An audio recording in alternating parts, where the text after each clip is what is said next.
There is someone who cannot stop thinking about you, not in a shallow way, not out of loneliness, not out of habit, but because God has placed you on their heart with purpose. They try to move on with their day, but their mind goes back to you. They try to distract themselves, but the thought of you keeps returning. They try to ignore the pull, but the connection grows stronger, not weaker. And you've wondered quietly, Lord, why do they feel so tied to me? Why can't I shake this feeling either? God is about to reveal the reason. For it is God which worketh in you both to will and to do of his good pleasure. Philippians 2:13. This is not emotional obsession. It is divine stirring. God is working in both of your hearts. He is awakening something in them that they either didn't see before or weren't ready to handle. Here's why they can't stop thinking about you. 1. God is opening their eyes to the truth about you. They're beginning to understand your value, your spirit, your kindness, your depth. They see now what they didn't see fully then. 2. God is convicting their heart where they were wrong. He's softening them. He's healing them. He's helping them grow. 3. God is reminding them of the peace they felt with you. Peace is God's signature. Where the Spirit is, peace will follow. And the peace of God shall keep your hearts and minds. Philippians 4:7-4. God is preparing them for what is coming next. A reunion, a conversation, a shift, a healing moment, an honest confession. 5. God is aligning their purpose with yours. Your connection was not accidental. It has roots in something spiritual, not merely emotional. And here's the part God is about to reveal.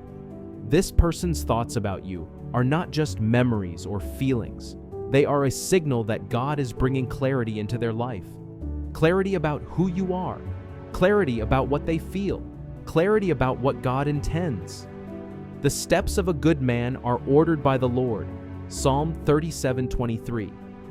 God is about to reveal why the connection never faded, why the pull never broke, why your spirit kept sensing their presence. It wasn't coincidence. It wasn't emotional attachment. It was God's hand. The revelation will bring understanding, closure where needed, or reconnection where destined. But one thing is certain.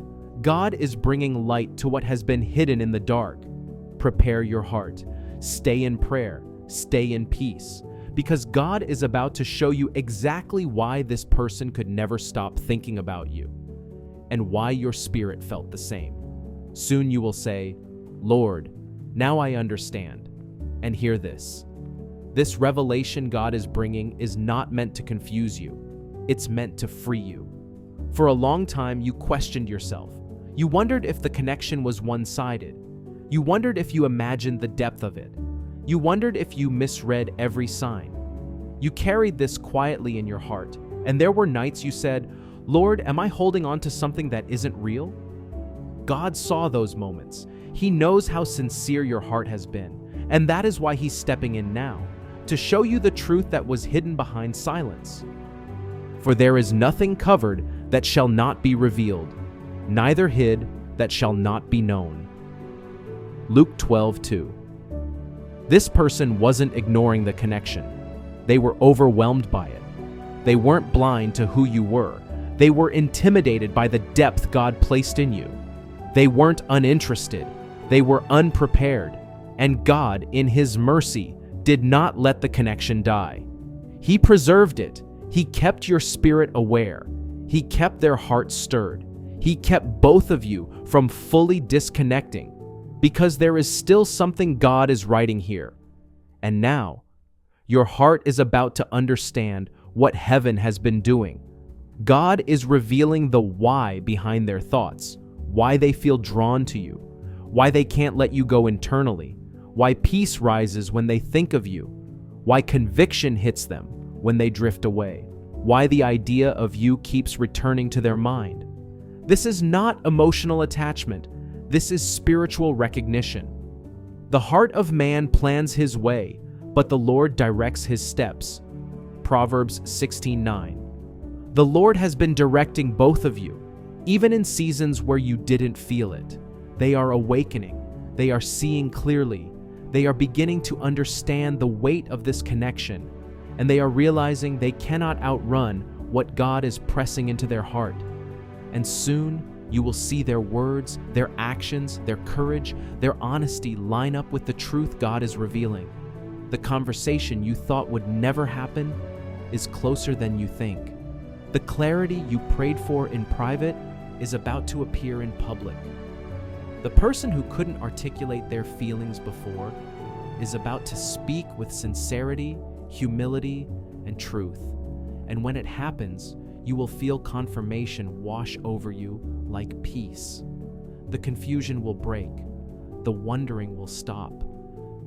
As you know, one of the things required to build and sustain a relationship is patience. Patience is one of the many fruits of the Spirit. God will never lead you in a hurry, so you must never be in a hurry to make drastic decisions in your life. You must take time to wait upon the Lord. You are more likely to make a mistake when you decide in a hurry. That goes with marriage also. Marriage requires extra patience. Remember that marriage is God's idea, so you must be willing to find out what He wants so that you do not do what you want or feel like. Do not feel pressured to enter a relationship or to be married.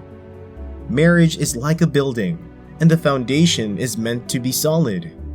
If the foundation is faulty, the relationship will not last before it falls. Many marriages have fallen, and it only takes the grace of God for such to be stored again. That is why you should not be in a hurry to make decisions. It takes time for you to know the person, and it takes time to build any relationship.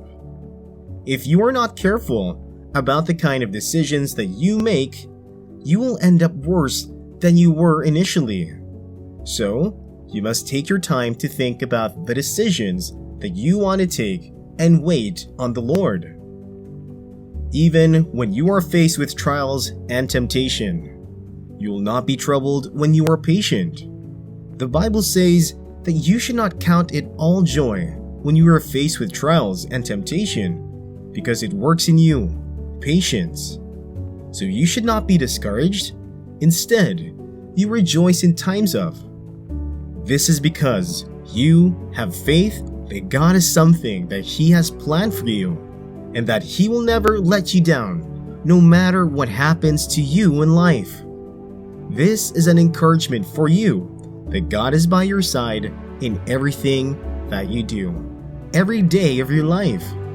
So you will not be afraid to make choices, and that will include choosing a partner.